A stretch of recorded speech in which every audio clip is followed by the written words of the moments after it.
Is this the camera? Yeah.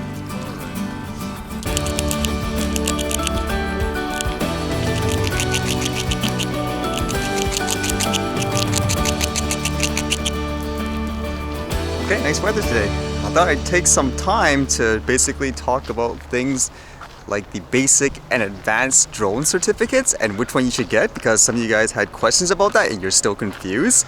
So I was thinking, how can I do this? I'm just gonna try to do it as, I guess, down to earth and casual as possible with some examples so you know exactly which one's best for you, so to speak.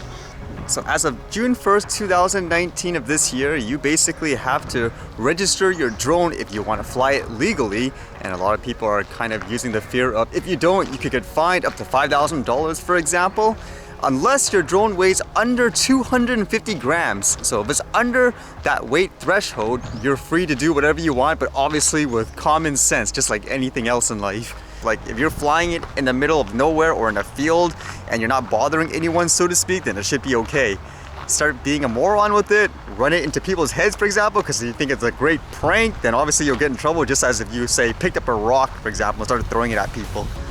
So now that you have to get certified and register your drone, you have to first pass an exam, and there's a basic or advanced exam. And that's what some people are confused about. Which one is right for you, the basic or advanced? I would imagine most of you have bought drones off the shelf and you're basically excited, I want to get this up in the air and start capturing. I remember even for myself, I relied on things like the DJI Go map in terms of telling me where I can and can't fly. So what you need to kind of find out first, which will be true for everyone, is to find out, are you flying in what's called a controlled airspace? That's basically somewhere you would need to get permission to actually fly your drone. To do that, basically go to this site, it's called the National Research Council of Canada, and basically select your area. The easy way to think about it is, when you look at that, if there's anywhere highlighted on the map, you can't fly there unless you have permission, so to speak. That's what's a controlled airspace. If it's outside any of those boundaries, you're good to go, just for that part on where you can fly. I could get really technical, for example, saying this is a Class C airspace, this is a Class G, but the very simple way, again, is to just look at the map, and if you're inside any of the highlighted radius, you're basically in a controlled airspace. So that's where you'll need permission to fly your drone. One thing that's universal, regardless of which one you want to go with, the basic or the advanced, you can do commercial work with this regardless. So whether you're flying it for fun, just to capture a trip or something like that, or you're basically running some kind of business, all the license basically enables you to do commercial work with it. Now it's more about things, for example, is your work or your operation, so to speak, is within those restricted airspace or not. So first, the basic operation. What qualifies as a basic flight? First of all, as mentioned, it says you have to fly in uncontrolled airspace. So for your research, look at the map and basically see where you are or where you intend to fly. Are you in one of those restricted airspace? If not, you're good. It says you need to fly more than 30 meters horizontally from bystanders. So an example of that would be, let's say you're in a uncontrolled airspace on a beach, for example, okay? There's a bunch of people there. If you want to film with your drone, you have to stay 30 meters away from them. As well, it says you never fly it over bystanders. So you just can't fly it over a bunch of people or too close to them. So with the same example on the beach, let's change it up a little bit and say, hey, I want to fly near these bystanders. I'm in a restricted zone now for some reason. That's where the advanced license will come into play. Because with that, you can fly in a restricted zone and you can fly near a bystander. That's the quick, simple way to basically think, do I need the basic or the advanced? Now here's the thing about the advanced license that some people overlook when they're first starting out right now. They assume, okay, great, so if I have the advanced license, I can basically fly in that restricted zone near the bystanders, all good, I'll go for that one. But not so fast. Just because you have the advanced license doesn't mean you can automatically do it. You actually need to get permission from that restricted airspace to be able to fly there first. So it's not just, oh, today I'm here and I'm just gonna randomly, I feel like flying here. No, you need to get permission for that. So keep that in mind. Just because you have that, you still need to go through this whole process in order to get approval for you to fly it. Your license just enables you to be able to do that. An over-exaggerated way to think about it, pretend you have your full driver's license and you're going to drive within a military base. Think of that as the restricted airspace with the drone. Just because you have a car license doesn't mean you can drive inside that military base without getting their permission ahead of time. So again, think of it like that, the very easy way to think about it. So just because you have your license doesn't automatically mean, okay, now I can just go drive in there. You'll need permission to do that. As an example, you would have to go into NAV Canada, fill out a little form, discuss about your operations, how you intend to fly it, and once they give you permission, which could be, they say, 48 hours or more, then you can fly there. So there's a process to it. It's just not something you can just do casually, just like that. As well, for the advance, you can't just fly any drone. It has to be a drone qualified on the Transport Canada list. So you can basically go on the site, I'll put all these links below, and you can see which manufacturer's drones are qualified for you to fly in a controlled airspace near or over people. Like for example, I would assume a lot of people use DJI products, correct? So on this form here, you can see a bunch of DJI drones you can actually fly in the restricted airspace as well as near people. Currently, as of today, you can't fly over people with a drone, or some drones, for example, like the Inspire 1, this one says you can't fly it near people according to this list. So think of all those factors with the advanced license that you have to satisfy before you can actually fly. So with all that in mind, let's talk about the different process on how you get the basic license and how you get the advanced license. For both of them, you have to go to the Transport Canada site and basically finish this exam. The basic has 35 questions, the advanced has 50 questions. You need to get 65% correct for the basic exam and 80% correct with the advanced exam. For the basic exam, once you pass the test, you need to register your drone, mark it, and then you can fly as you wish, assuming you abide by the regulations we talked about.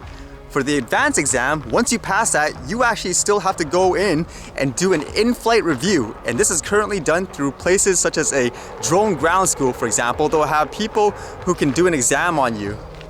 Now, the other point that's kind of important that a lot of people overlook just because they read news headlines is, remember this one, it says for the basic license, you have to stay 30 meters away from bystanders. That's a key word, bystanders, not people in general, bystanders. Because as soon as someone becomes, quote, part of the operation, as they say, that means you could fly near a person. So what that means is, let's use the beach example. If you're flying your drone and you're capturing people on the shore and so forth, if they have no knowledge of it or anything like that, you have to keep away from them because they're a bystander. If you go up to them and say, hey, is it cool that I fly my drone here, like around you, and I'm gonna capture the area? If they say, yeah, good, go for it, technically they become part of the operation. So you could fly it near them afterwards. So again, that's important to keep in mind. It's not that you can't fly near people under the basic license, you can't fly near bystanders. There's a difference.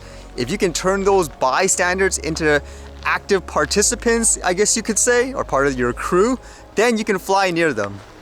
So a personal example I would use that would be related to that is like when I go hiking and people see that I have a drone to capture footage, a lot of times people are like, wow, this is awesome, like come here and capture me. They essentially became an active participant. They're no longer a bystander there. So that actually happens a lot. So in that case, for example, you wouldn't need the advanced license, assuming you're not in a restricted airspace and all. The basic will do you just fine. So let's try to use other examples to try to put this all together. Some of you brought up the examples or questions. What if you're basically filming something for a wedding? Would you need the basic or advanced license?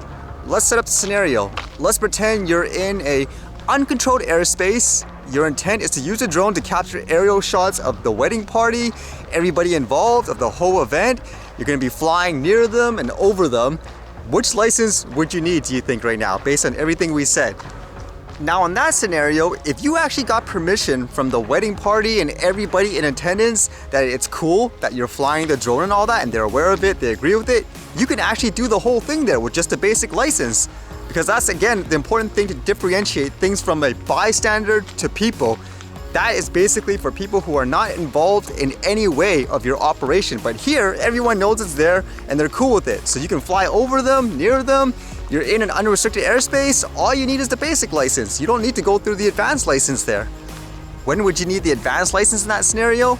Well, one, if you're actually in a restricted airspace, you would need it. Or two, let's say you're in an area where there's a bunch of bystanders walking by. Even though you have permission from all the wedding party and all that stuff, you don't have permission from those people just, snooping around saying, hey, what's going on here, a wedding? So the advanced license allows you to fly near people and not worry about that.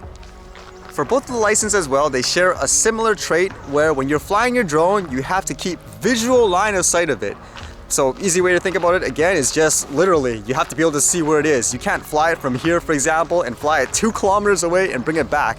So both of them you'll have to maintain visual line of sight.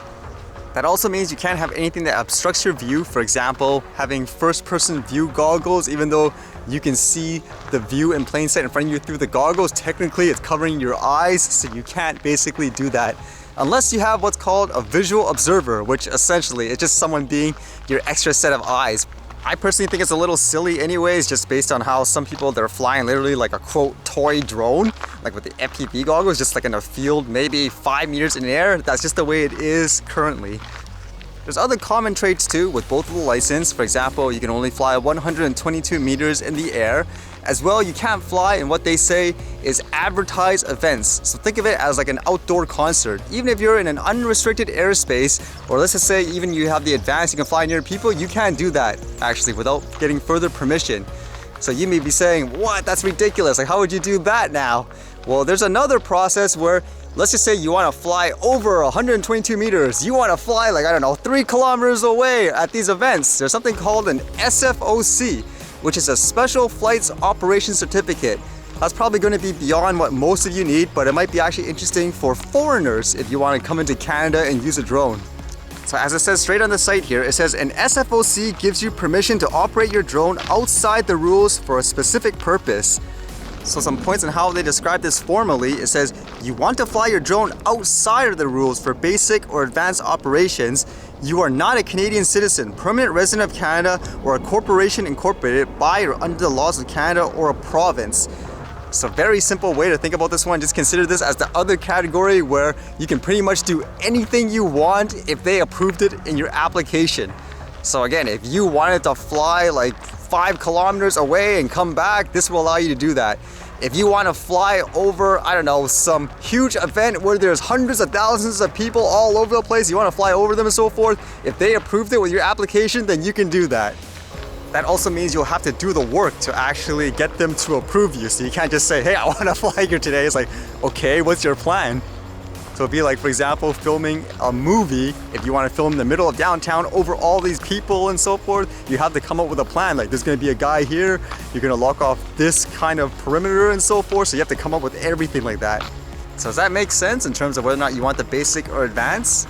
Trying to think for myself, because again, I've been flying it for over 2.5 years, virtually every single day as long as the weather cooperated. So in many ways, you could say I've probably flown this thing like for a good 2 to 5 years, like compared to an average person who just flies it for fun. And I think I would be able to get away with just the basic at the moment if I was just starting out, because I would basically just scout the areas ahead of time and kind of determine, restricted airspace, not restricted airspace, etc., etc. In the beginning, I only flew in places that were open fields, for example, in the unrestricted airspace, just to get the practice. Like, you don't need an advanced license for that. The only reason why I went more towards, for example, the higher route, or let's say things like the advanced license, because I've been flying it for so long, and with some of the things that I might get to do, it just makes more sense to do that. But even I'll say, as everyone knows, with the way everything is written, it's just completely ridiculous, even for a basic flyer. Like, having to keep all those log records and all that for someone doing it for fun, like, that's ludicrous. And you actually have to go through a pretty thorough process to actually, again, get everything approved. Because I know even for the test, the advanced, some people are like, oh, just pass that test and you're okay. Like, no, you actually need to know how to do this. Like, contact places for permission, go for the in-flight review. It's quite a huge investment. I mean, for even manned aircraft pilots to look at this drone exam and process and say, hey, this is crazy, it needs to be changed, that should tell you something. I mean, even for me, when I did all the schooling and stuff like that, they even joked saying, man, you guys better get like your airplane pilot license after this, because you're literally learning like the same stuff just to fly this remote controlled drone, so to speak. Hopefully things will change in the future, but that's just currently how it is. So hopefully that clarifies it in terms of which one you need, the basic or advanced. I would say again, the very simple way right now is, are you flying in a restricted airspace, and can you say fly without bystanders being there? Or if there are bystanders, are you gonna quote turn them into active participants where they're now part of the operation?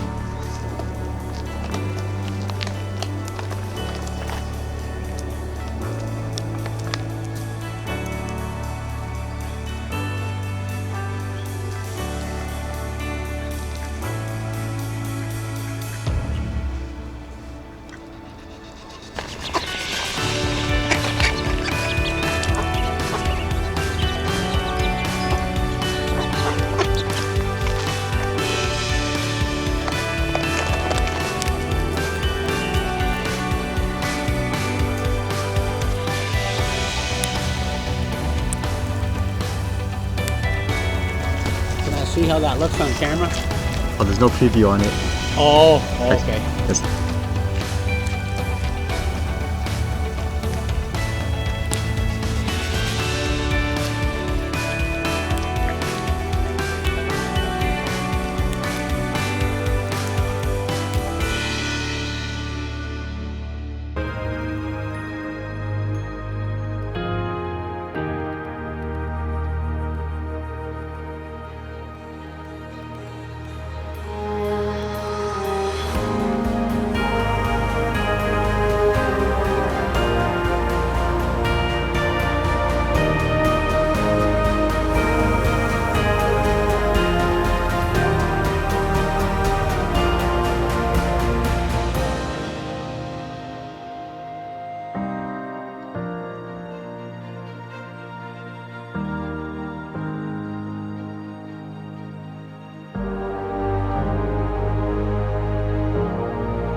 All right, see you guys later.